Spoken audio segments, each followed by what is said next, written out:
Here's a fun fact for not quite Pi Day yet.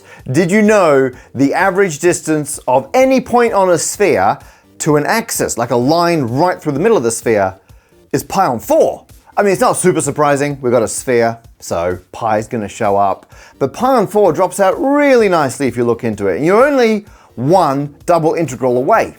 The double integral is effectively using latitude and longitude to cover the surface of a sphere, and for every little bit of that surface, we want to calculate the distance it is from the axis. Now that little dA of area, we want that to be the same every time, so we actually have to have sine theta, d theta, d phi. That's to compensate for like lines of longitude bunch up at the poles. Don't worry about it too much, and our equation for how far any bit of area is from the axis is just sine theta. Now we don't have to do this for the entire surface of the sphere. By symmetry you could do less. But if you do the whole thing, you then have to divide it by the entire area of the sphere, so we get a distance on average, which is 4 pi, and that top integral actually gives out a pi squared. And then we cancel out one of the pi's, and the grand result is pi on 4.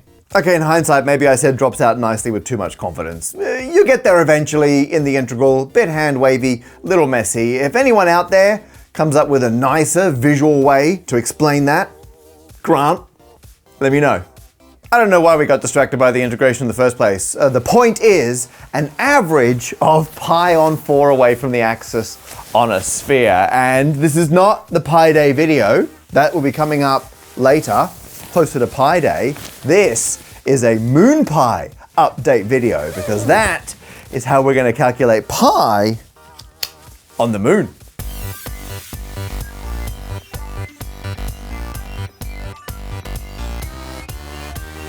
Now there's a whole other video setting up MoonPi, I'll link to that below. The short version is the engineers working on the next lunar rover, at least one of them that's going up on the next lander, turns out they watch math videos on YouTube, and they reached out to see if I wanted to use some of the spare compute time on the rover to do something interesting. And I said, yes, I want to be the first person to calculate pi on the moon.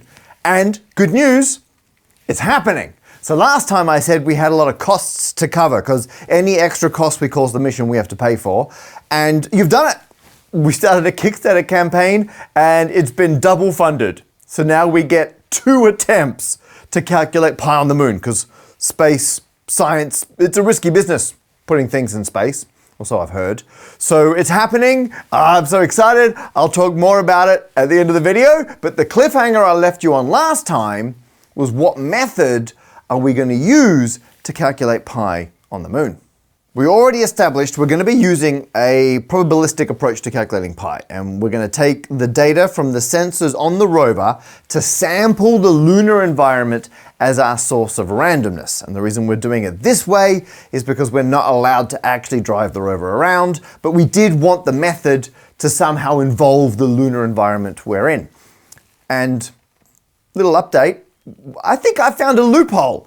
While we're not allowed to drive the actual lunar rover around, we are allowed to drive a virtual lunar rover around. So the code we've written, which is now loaded on the rover, is a virtual lunar rover simulator. We will be simulating a virtual lunar rover moving on a virtual moon by running the virtual sim on an actual lunar rover on the actual surface of the moon. I cannot tell you how much this pleases me. Here's how it actually works. At the beginning of the mission, we take a point on a sphere. That's our beginning point on our virtual moon. And then the data from the sensors, which we effectively turn to a string of random ones and zeros, each of those reorientates our virtual rover, and then it takes a step in a new random direction. And each time it moves on the surface of the virtual moon, we calculate how far away it is from an axis. Move again, calculate, move, calculate. So as we move our virtual rover around the sphere, we just keep recalculating distance to the axis, move it, calculate the distance, move it, calculate the distance. And that running total of the distances will give us the average distance of a point anywhere on the sphere to an axis, which will give us pi on 4. So we just track that for the entire duration of the mission. At the end, we multiply the average by 4, and we get our lunar pi. But we can do slightly better.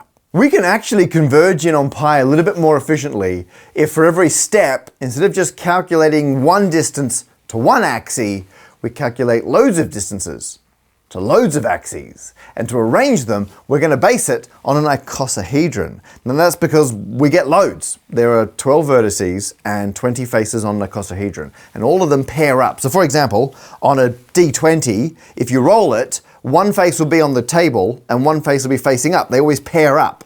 Makes for a good dice. And so the 12 vertices of an icosahedron double up to give us 6 axes, and the 20 faces give us another 10 axes, for a total of 16 axes. And if you're wondering why we're using an icosahedron and its vertices and its faces specifically, it's because my friend Colin Beveridge, who helped me spend all the money on the mission, not on the VFX. Yes, Colin thought it'd be very funny to base our lunar coordinate system, our set of axes, on a football, because of my prior history with footballs. It's a whole thing, but the point is there are 32 patches on a football, or a truncated icosahedron, and that gives us our 16 axes. The whole thing is based on an icosahedron, happens to be a bit football-y. Thanks, Colin. So here's the plan. The virtual rover takes one random step, calculates its distance to 16 axes, another random step, 16 axes, and so on. Now, if you're wondering why we're not doing 100 or maybe 1,000 axes, it's because if you're keeping the point still and then you've got infinitely many axes, you're basically recreating the integral from before. But now you're moving the axis all over the entire surface of the sphere. So I needed something in the middle, enough axes so it would converge reasonably quickly, but few enough so it was still dependent on the random walk. And 16 from an icosahedron felt like a good, justifiable number. If you're one of the mission backers, you will have already seen the mission patch with our incredible logo on it. This was designed by Turner Prize winning artist Keith Tyson. Big fan of Keith's work, and Keith watches these videos. Thanks, Keith. So I like 16 meters cubed of ocean. Atlantic. I don't know why it pleases me so much, but people watching these videos, you might like shadow from a higher dimensional space with hole. The hole really makes it, in my opinion. But Keith designed this, and this is why the design is a moon inside an icosahedron inside another moon. The outer moon is the actual moon the rover will be on. Inside that, we have the virtual moon we'll be driving around on, and between the two is an icosahedron showing us the axes we will be measuring against. So that's the mission. That's how we're going to calculate pi.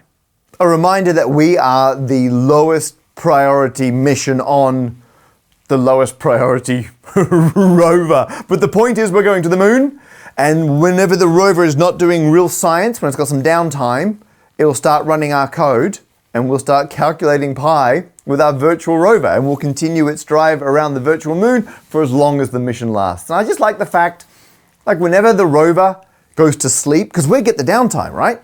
It starts to dream of a virtual rover roaming a virtual lunarscape, calculating pi for us. It's all come together so well. Thank you so much, everyone who backed it. However, there is one last mild mathematical issue that we have to deal with.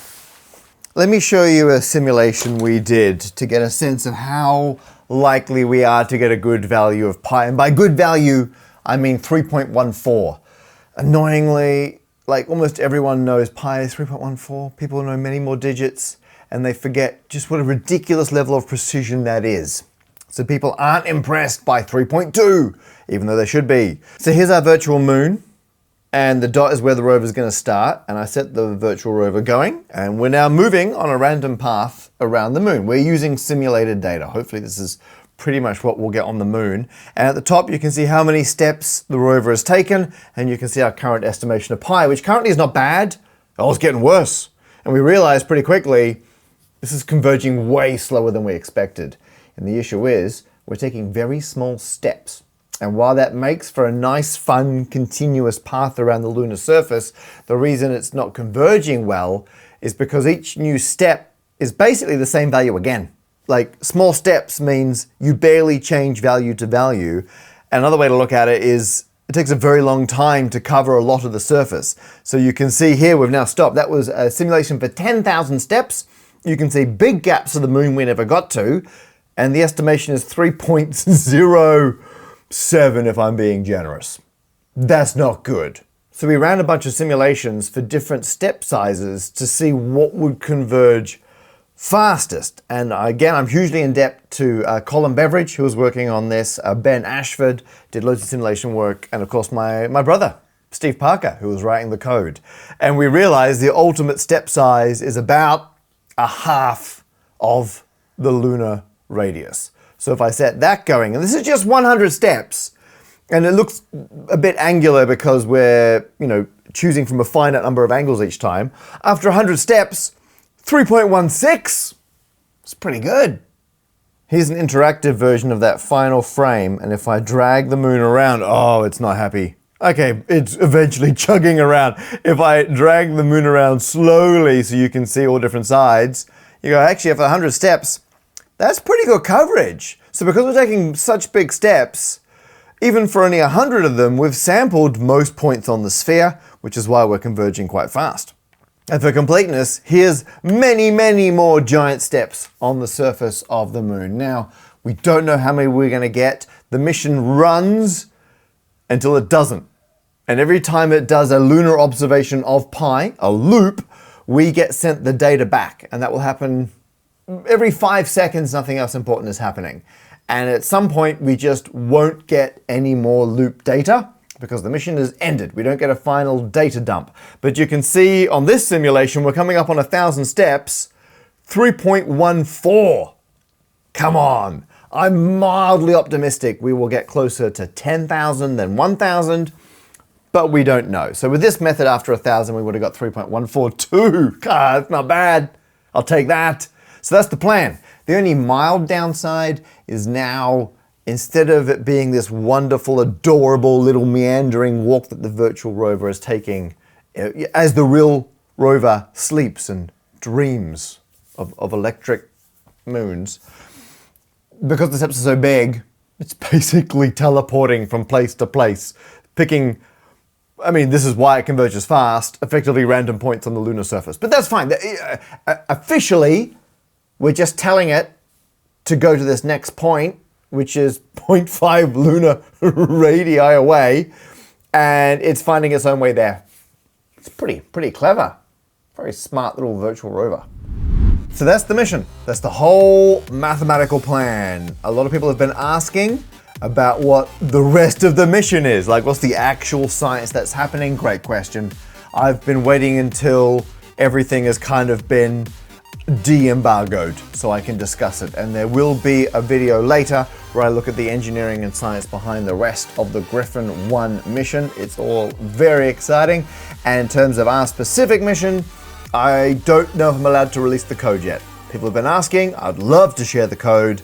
The moment I'm allowed to, we will do that. That'll be in the future. Speaking of the future, we don't know when the launch is going to be. We're hoping some point this year. As soon as I know more, you will all be the first people. Well, actually, people on Kickstarter, you'll be the first people to hear about it. But then everyone else, I'll tell you as soon as possible after that. So there you go. One final thing on the patches. There's a mistake. I don't know if anyone managed to spot it yet. Oh, and it's not. I know technically we've got the full football thing going on. We could have put in an incorrect football. Would have been very funny. Instead, we just went for the icosahedron because they're the faces and the vertices.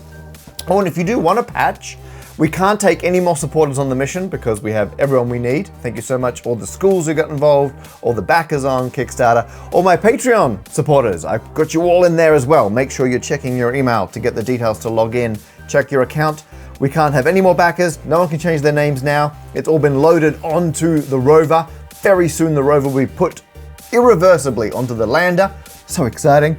But you can still buy patches. If you're already part of the mission, if you log into pi.space, you can buy extra patches. I decided to let any backer get more of them. And if you have a close look at it, you might spot the mistake on it. So when Keith designed this, the two circles, there's a blue circle on each side, they were each supposed to have 3.14 stars in them. And if you've noticed, this one's got 2.14 stars. One of them, and totally my fault, because these are being made by the same company who makes all the mission patches for NASA. And I sent through the design, they sent me the proof to sign off, and I didn't notice one star had gone missing. So, We always knew something was going to go wrong in this mission. It's going to be a bit of a Parker mission. Hopefully that's it. It's out of the way now. Oh, and one very helpful person pointed out, now that we're missing a star, if you look at the patch, you've got a pi symbol, then you've got 7 letters, and then you've got 22 stars. So that's a constellation prize. A constellation prize. This whole thing is ridiculous. And for you, end of the video crew, little teaser about the Pi Day video, which will be coming out very soon, and it's going to be about flipping a coin, specifically flipping that coin.